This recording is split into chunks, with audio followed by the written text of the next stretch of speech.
One area that RSOs have a lot of questions about is around funding and fundraising. And so this video will break down a couple of the policies and guidelines. We're going to talk about three main things. First, we're going to talk about RSO funding structures and how that works here on campus. We're also going to talk about on-campus fundraising as well as off-campus fundraising. So first, our RSO funding structure. Based on SAC, our Student Allocation Committee, there are different ways that RSOs are funded here on campus. We have utilized the RSO type and category on Mav Central to help us keep that funding structure organized. And so we gave them names in Mav Central to help us delineate them. So we have RSO Purple, RSO Gold, RSO KIC, and RSO MCC. So we'll start with RSO Purple. This is the one that most of our RSOs are. As new RSOs join, typically they're going to fall into RSO Purple, although they might be RSO KIC or RSO MCC. Purple are eligible to make funding requests to SAC through that program and travel funds. There's a form on Mav Central. We're going to talk about that in a little bit. In the SAC policy, these groups are defined as independent. Purple RSOs are not controlled by the university, but when successfully registered with our office, they may receive the benefits of RSOs. Something called an RSO Gold, this is an RSO that is directly funded through a department budget or the annual SAC budget process. They are not eligible for funding requests through SAC, except for an unexpected competition or tournament travel based on performance.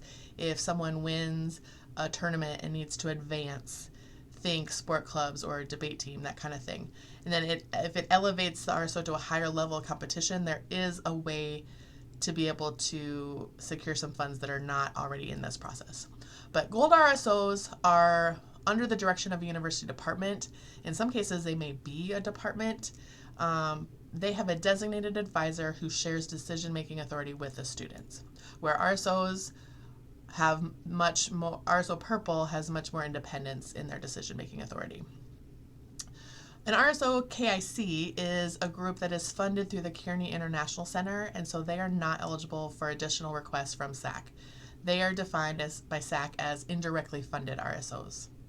And then RSO MCC is funded through the Multicultural Center, and again are not eligible for additional requests from SAC, and they are defined also as indirectly funded RSOs.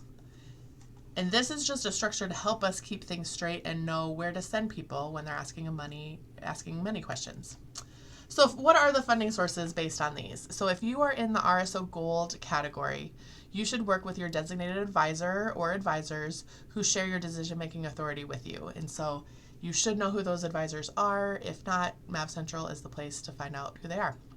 If you are designated as an RSO KIC, you will work with the KIC, Kearney International Center, directly. They have some policies and procedures specific to your organizations. And then RSO MCC, in this case, you would work directly with the staff in the Multicultural Center. Again, they'll have some specific policies that you'll follow based on their funding structures. But the majority of you as RSOs are Purple, and so let's talk a little bit more about the RSO Purple funding sources. Two main ways to get funded through our Student Allocation Committee is the Program Fund and the Travel Fund. And so for both of these, you'll submit a request form on Mav Central. For the Program Fund, we'll start there. The Program Fund, you need at least 4 weeks prior to the event. And if you're going to contract a speaker or an entertainer, really 4 to 6 weeks is best. The time is because this has to be approved by both the Student Allocation Committee as well as student government. The maximum for an RSO is $500 per year. The event that you're applying for must be open to all students. And food can only be purchased if it is deemed essential to the success of the event. And then even then it needs to be purchased in accordance with university policy.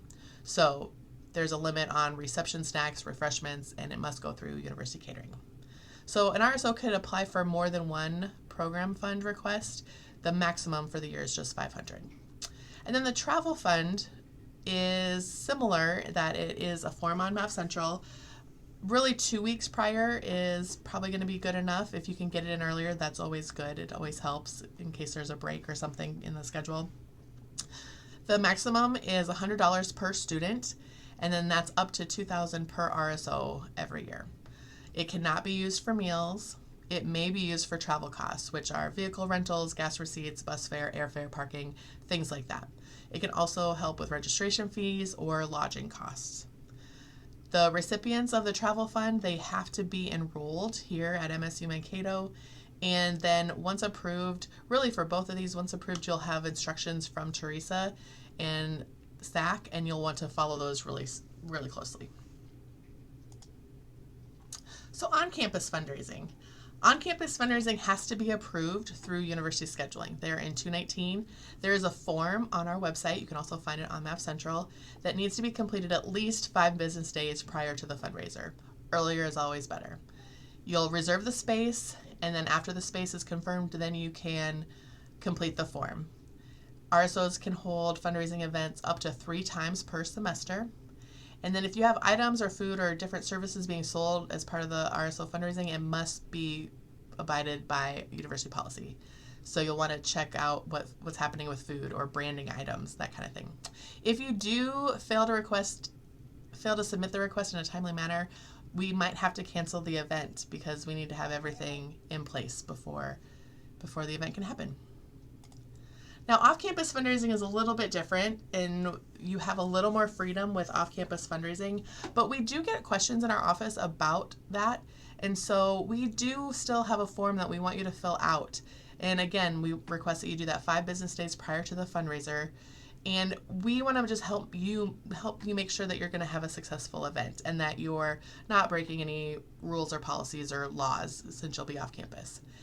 If an off-campus fundraiser is held without university approval, you may have some disciplinary action as an RSO. But we're really here just to support you. We want to make sure everything goes smoothly. And if you have other questions specifically about these things, you can contact the Maverick Involvement Team. You can see all of our information here. Our RSO handbook is mnsu.edu/RSO resources, and there is more complete information about all of these things I talked about in the handbook.